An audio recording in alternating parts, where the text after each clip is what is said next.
Hello, it's me again. I've decided to do another dish for you. This time it's a green dish. No tomatoes or no tomato paste in there. It's a very nutritious one, full of iron. But since it's a vegetable based iron, then you need to have your food with some fresh vitamin C, like fresh orange juice, for your body to be able to absorb all this iron. Anyway, it's a really yummy and great dish, and I hope you enjoy it. And here are the ingredients for this dish, which I'll call golden plum and spinach stew. You're gonna need one large onion, finely chopped. Doesn't matter if it's white or red onion. I came home to find out I haven't got any white onion, so red one will do. It's gonna taste exactly the same. One clove of garlic, finely chopped. Lime or lemon juice, one. You're gonna need turmeric. You're gonna need a lot of spinach. This is three large bunches of Asian spinach. It's better to use the Asian one rather than the ones in the supermarkets.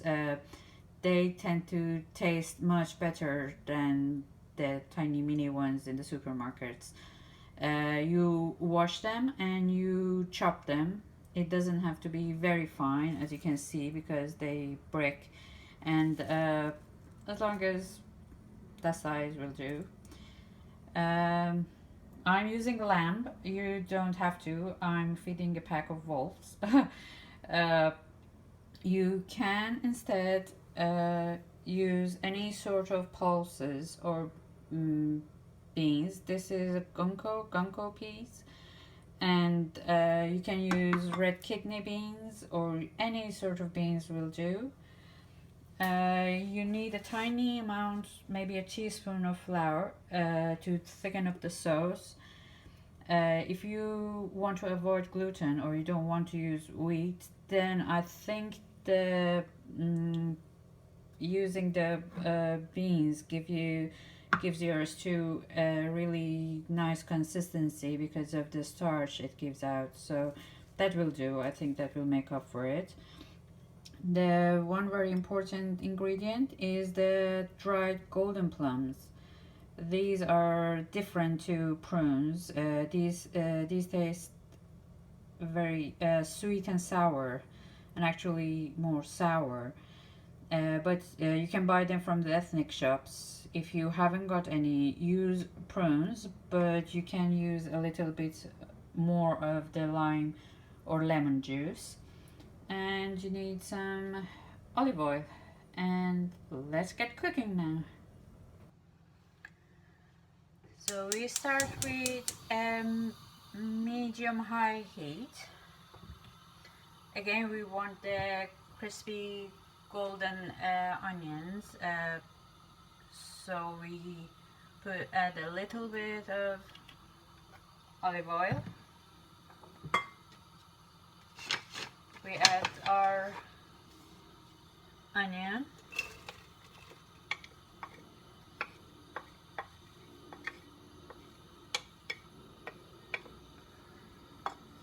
Just mix it a little bit with the oil and leave it. If you stir it too much, then it becomes really watery. As I always forget to put in ingredients, we need salt and pepper.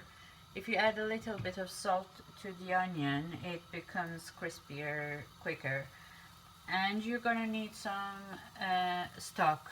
I use hot water only because I'm using meat, but you can use vegetable stock. It makes it taste better.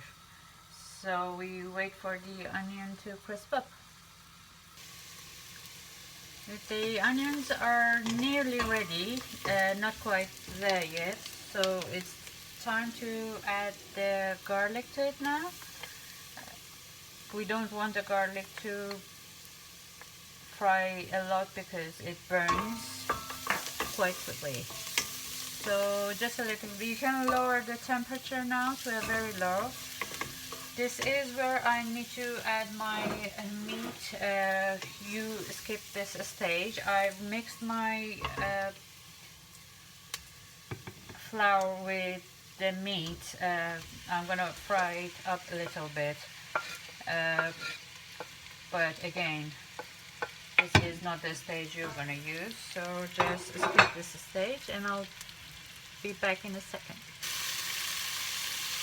This for you is the next step. You add 1 good teaspoon, is it dessert spoon of turmeric. And if you're using flour, use it now with turmeric. Fry it with the onion and the garlic a little bit. It's still not very high temperature, still on the low. And you add still on the low, add your spinach to it. Wait for the spinach. You might not be able to just fit all the spinach in one go, so add as much as you can now and wait for it to wilt and it goes down. Then you add a little bit of more. All this spinach is going to end up being just a little bit, so don't be scared. It won't be like horribly too much. So I add that much for now. I wait for it to go down and then I add the rest of my spinach to it. It didn't take much time. The spinach has already gone down, maybe just 1 minute. So I add the rest of my spinach to it.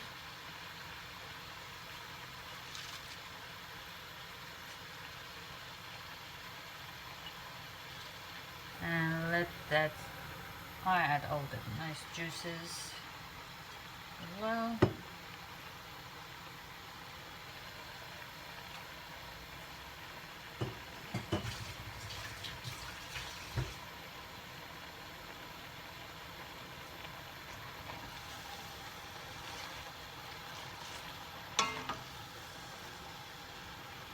You can already hear all the water from the spinach at the bottom.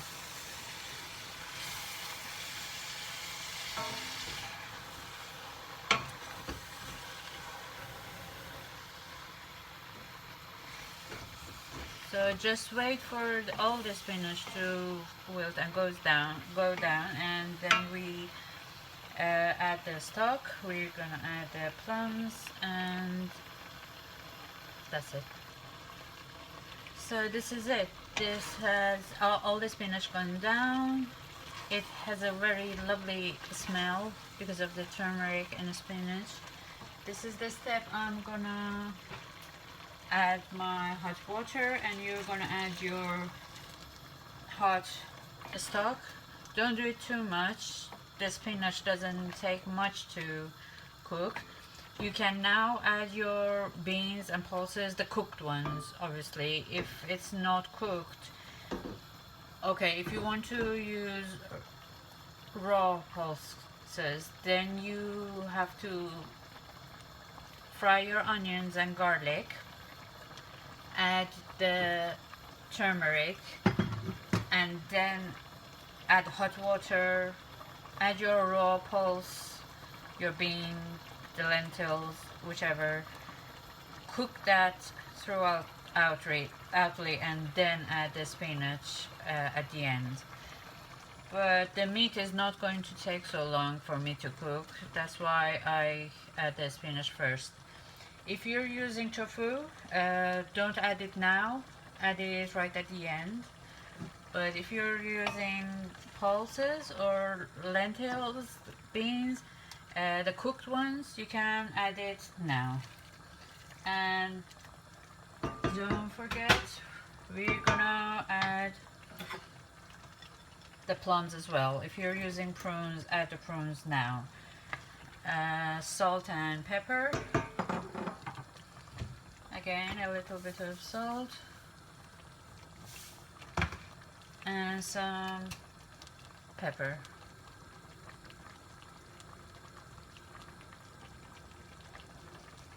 Uh, you don't put the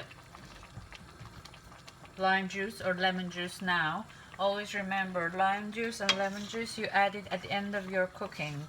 It can get a little bitter. It gives if you add it quickly at the beginning of your cooking. It can toughen up your ingredient and it can taste a bit bitter, and actually it doesn't taste fresh, so it's much better if you use it at the end of your cooking, near to the end of it. So now turn the heat up a little bit so it comes to a boil, and then turn it way low down and put the lid on. I probably need a little bit of more water in there. I let it boil.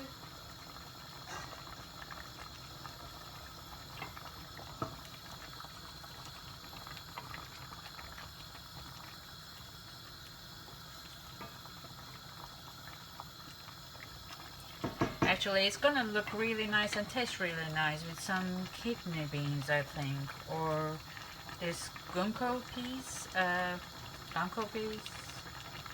I don't know, but it's gonna taste really nice with those. So this is the boil. I'm gonna put the lid on, turn the heat down, and just wait for it to cook. It won't get ready in like 5 minutes, 10 minutes. It's a slow cook. Let it cook, let the spinach and everything, they all mix and soak all their juices, mixes everything. So just wait now. Another tip on this dish or any other stews that I make is that they always taste much better the next day. It's just how it works. It's just like curries, they always taste better the next day. I think it's because as you cool it down and warm it up again, it thickens up, and also the flavors matures, all the spices and stuff, they mature and they always taste better. And when you had enough of it and you still got plenty left, it freezes well. So you just put it in a container, freeze it, and whenever you want to have it again, defrost it in the fridge or outside the fridge, and we'll heat it up. It just tastes as delicious. Enjoy.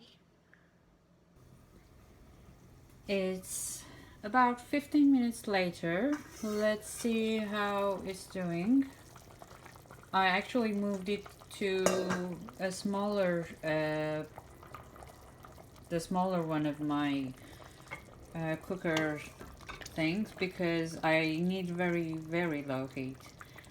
As you can see, it has started to everything getting together. It doesn't look separated that much.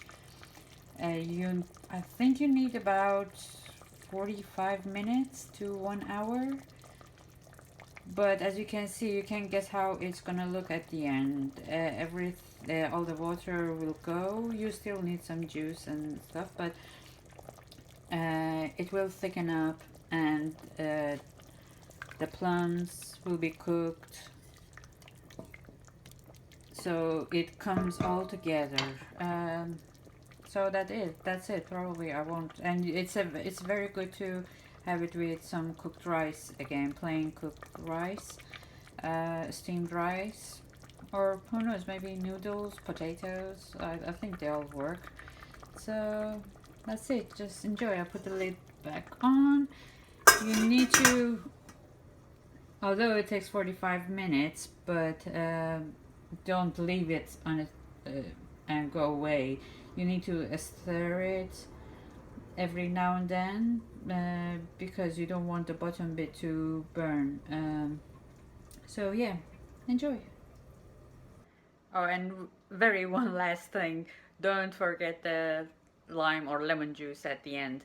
First add half of it, and taste a little bit. If it was just see how you like it. If you like it more sour, then add the other bit. If it's enough for you and you don't want it